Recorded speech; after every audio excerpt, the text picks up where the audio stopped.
Welcome back to our channel exam energy essence. So இன்னைக்கு நம்மளோட சேனல்ல நம்ம பிஜிடிஆர்பி 2025க்கான எஜுகேஷன் சைக்காலஜில எஜுகேஷன் சீரிஸ் பார்த்துட்டு இருக்கோம். ஸோ அதுல குட்டி குட்டி கான்செப்டாக தான் எக்ஸ்பிளைன் பண்ணிட்டு இருக்கேன்.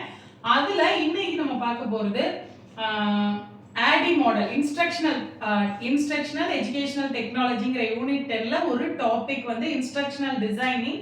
அந்த இன்ஸ்ட்ரக்ஷனல் டிசைனிங் பத்தி ப்ரீவியஸ் வீடியோஸ் போட்டிருக்கோம். மீதி 3 டாபிக் பத்தியே போட்டுருக்கோம். இது வரைக்கும் நீங்க பார்க்கலன்னா கண்டிப்பா எக்ஸாம் எனர்ஜி எசன்ஸை சப்ஸ்கிரைப் பண்ணிட்டு பாருங்க. ஸோ பிஜிடிஆர்பி படிச்சுட்டு இருக்கவங்களுக்கும் ரொம்ப ஹெல்ப்ஃபுல்லா இருக்கும். ஸோ இன்னைக்கு பாத்தீங்க அப்படின்னா ஆடி மாடல், அதாவது எஜுகேஷனல் யூனிட் 10ல இருக்கிற ஆடி மாடல் இன்ஸ்ட்ரக்ஷனல் டிசைனிங் அப்படின்னா நம்ம என்ன பார்த்தோம்? ஒரு இன்ஸ்ட்ரக்ஷன், அதாவது ஸ்டூடெண்ட்ஸுக்கு நம்ம கொடுக்குற இன்ஸ்ட்ரக்ஷன், ஒரு கரிக்குலமா இருக்கட்டும், ஒரு ஃப்ரேம் ஒர்க், அதாவது லெசனா இருக்கட்டும், இது எப்படி இருக்கணும் அப்படிங்கிறதுக்கு டிசைன் பண்றதுக்கான மாடல்ஸ். கார்ட்னே மாடல் இதுக்கு அடுத்து இருக்கு, ஆண்டர்சன் மாடல் இருக்கு, கத்வால் மாடல் இருக்கு. இதுல பாத்தீங்கன்னா ஆடி மாடல் வந்து தனிப்பட்ட ஒருவரோடது கிடையாது, ஒரு நேம் கிடையாது. நிறைய பேர் ஆடி அப்படிங்கிறது வந்து ஒரு நேம் நினைச்சிட்டு இருக்கோம். ஸோ ஆக்சுவலா இதோட இந்த படிநிலைகள், அதாவது இன்ஸ்ட்ரக்ஷனல் டிசைனிங் அப்படிங்கும்போது நமக்கு எப்படி ஃப்ரேம் ஒர்க் டிசைன் பண்றோம், அதோட படிநிலைகள் ஸ்டெப்ஸை வந்து ஷார்ட் ஃபார்ம்ல யூஸ் பண்றதுக்கு பேர் தான் ஆடி மாடல். இதை வந்து ஃபர்ஸ்ட் 1970ஸ்ல ஃப்ரேம் ஒர்க் டிசைன் பண்றதுக்காக புளோரிடால வந்து கொண்டு வந்திருக்காங்க 1970ஸ்ல. ஸோ மறந்துடாதீங்க, ஆடி மாடல் ஃபர்ஸ்ட் எப்போ ஃப்ரேம் ஒர்க் வந்து இம்ப்ளிமெண்டேஷனுக்கு கொண்டு வராங்க அப்படின்னா வந்து 1970 ஃபர்ஸ்ட் புளோரிடால கொண்டு வராங்க. ஸோ இதோட முக்கியமான 5 ஃபேசஸ்னு சொல்லலாம், ஸ்டெப்ஸ்ன்னு சொல்லலாம். படிநிலைகள் அப்படின்னா என்னன்னா analysis, design, development, implementation, evaluation. So analysis, design, development, implementation and evaluation, இதோட ஃபர்ஸ்ட் லெட்டர்ஸ் தான் உங்களுக்கு மாடலோட அக்ரோனிம்ஸ்ல வந்திருக்கு.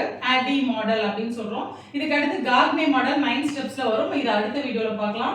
அனலைசிஸ் அப்படிங்கும்போது ஏற்கனவே நமக்கு இதுக்கான வேர்ட்ஸுக்கான மீனிங் தெரியும். அனலைசிஸ்னா என்ன? பகுத்தாய்தல். டிசைன்னா என்ன?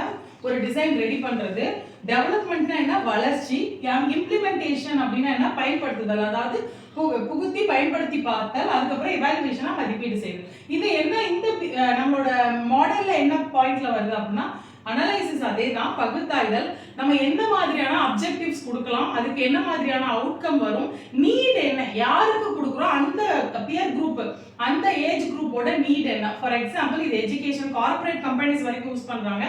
என்ன அப்படின்னு பாத்தீங்கன்னா, ஃபர்ஸ்ட் ஆஃப் ஆல் ஒரு ஐடி கம்பெனி கொடுக்குறோமா, இல்ல ஹெச்ஆர்ஸ் கொடுக்குறோமா, இந்த மாதிரி. இப்போ நம்ம வந்து எஜுகேஷனல் ஸ்டூடெண்ட்ஸ்க்கு கொடுக்குறோமா, இல்ல 9 to 10 கொடுக்குறோமா, அடலசன்ஸ்க்கு கொடுக்குறோமா, இல்ல வந்துட்டு எலிமெண்டரிக்கு கொடுக்குறோமா, இதெல்லாமே நீட் ஆஃப் த ஸ்டூடெண்ட்ஸ். அதுக்கப்புறம் என்ன தேவை அப்படிங்கிறது அந்த ஏஜ் குரூப், அவங்களுக்கு என்ன தேவை, அதுக்கு என்ன மாதிரியான டிசைன் வரணும், இதெல்லாமே அனலைசிஸ்ல வரும். ஸோ அப்போ லேர்னிங் அவுட்கம்ஸ், லேர்னிங் அப்ஜெக்டிவ்ஸ்னு மிக முக்கியமா பார்க்கப்படுற அந்த பாடப்பொருளோட, அதை நம்ம பாடத்திட்டம் எழுதுவோம் இல்லையா, அதோட முக்கியமான 2 விஷயம் எழுதுவோம், learning objectives and learning outcomes. ரெண்டையும் நம்ம அனலைசிஸ்ல முடிவு பண்ணணும்.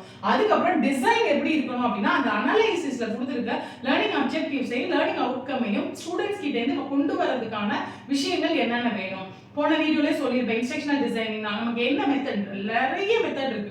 இங்கிலீஷ் டீச் பண்ண ஒரு மெத்தட் இருக்குன்னா, மேக்ஸ் டீச் பண்ண ஒரு மெத்தட் இருக்கு, அண்ட் காமனா எல்லா சப்ஜெக்ட்டுமே டீச் பண்ண ஒரு மெத்தட்ஸ் இருக்கு. So direct method, lecture method, explanation method, participation method, அதுக்கப்புறம் இங்கிலீஷை பார்த்தீங்கன்னா grammar translation method, bilingual method, mother tongue method, இந்த மாதிரிலாம் இருக்கு. இப்போ வந்து நீங்க இங்கிலீஷ் சயின்ஸ் எடுத்துக்கிட்டீங்கன்னா டிடக்ஷன் மெத்தட், இண்டக்ஷன் மெத்தட், மேக்ஸ்லயும் அப்படிதான்.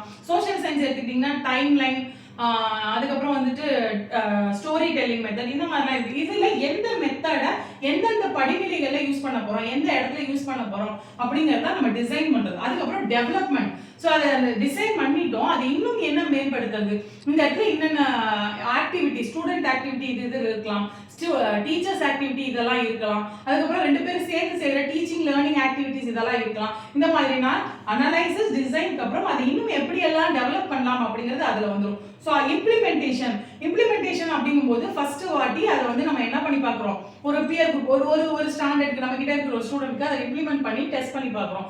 அதுல என்ன மாதிரியான அவுட்கம்ஸ் வருது, அது வந்து பாசிட்டிவா இருக்கா, நெகட்டிவா இருக்கா, நெகட்டிவா இருக்குன்னா எதனால நெகட்டிவா இருக்கு, அதை எதனால ரெக்டிஃபை பண்ண முடியும் அப்படிங்கறத நம்ம வந்து இம்ப்ளிமெண்டேஷன்ல பார்க்கணும். அதுக்கப்புறம் எவாலுவேஷன். ஸோ நம்ம இப்போ பயன்படுத்தி பார்த்தவங்க எல்லாருமே என்ன மாதிரி எவாலுவேட் ஆயிருக்காங்க, அதாவது என்ன மாதிரியான அவுட்கம் கிடைச்சிருக்கு அப்படிங்கறத எவாலுவேட் பண்ணி பார்க்குறது. ஸோ இப்போ ஆடி மாடல் இன்னொரு முக்கியமான ஒரு விஷயம், ஒரு குட்டி டாபிக்கு இதை வந்து தெரிஞ்சுக்கிட்டா பார்த்தா இவ்வளோ டீட்டெயில் வேணுமானா நமக்கு நல்லா தெரியும் காரணம் கூற்று அப்படின்ற கொஸ்டின் இப்ப ரொம்ப நம்ம டிஎன்பிசிக்கு அப்புறமும் சரி லாஸ்டா யூஜிடிஆர்பிலும் சரி எஜுகேஷன்ல கிடையாது வேற எல்லா சப்ஜெக்ட்லயுமே உங்களுக்கு லாஜிக்கல் திங்கிங்கை கொண்டு வந்திருக்காங்க. அப்ப நீங்க ஒரு படிநிலையையும் தெளிவா தெரிஞ்சிருந்தாலும் இப்ப இந்த கொஸ்டின் ஃபார் எக்ஸாம்பிள் இதுல இருந்து ஒரு கொஸ்டின் சொல்றேன். ஆடி மாடல்ல வந்து எந்த படிநிலையில டெவலப்மெண்ட் அப்படிங்கிறது எந்த படிநிலையில அனலைஸ் நீங்க டிசைன் பண்ணதை கரெக்டா இருக்கா இல்லையான்னு செக் பண்ணுவீங்க. எந்த மாணவர்களுக்கு பயன்படுத்தி பார்ப்பீங்க. எந்த படிநிலை எத்தனாவது படிநிலை 4th படிநிலைன்னு சொல்லணும்.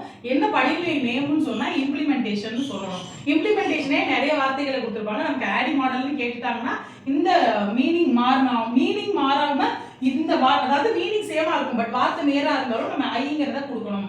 அதுதான் ரொம்ப முக்கியம். அதுக்காக தான் இது இவ்வளவு டீடைலா சொல்றோம். So Aadi model analysis design development implementation and evaluation இது மாதிரியான டீடைல்டு இன்ஃபர்மேஷன்ஸ் உங்களுக்கு கொடுக்கறதுக்காக தான் நம்ம சின்ன கிளாஸாவே கொடுத்துட்டு இருக்கோம். ஸோ உங்களுக்கு இந்த வீடியோ யூஸ்ஃபுல்லா இருந்தா லைக் பண்ணுங்க அண்ட் கமெண்ட் பண்ணுங்க. உங்களுக்கு வேற ஏதாவது வீடியோஸ் பத்தி விஷயம் வேணும் அப்படின்னா கமெண்ட் பண்ணுங்க நம்மளோட சேனல்ல. அண்ட் வேற யாராவது பிஜிடிஆர் படிச்சுட்டு இருந்தாங்கன்னா இதை ஷேர் பண்ணுங்க. தேங்க்யூ ஃபார் வாட்சிங் திஸ் வீடியோ. Thank you friends.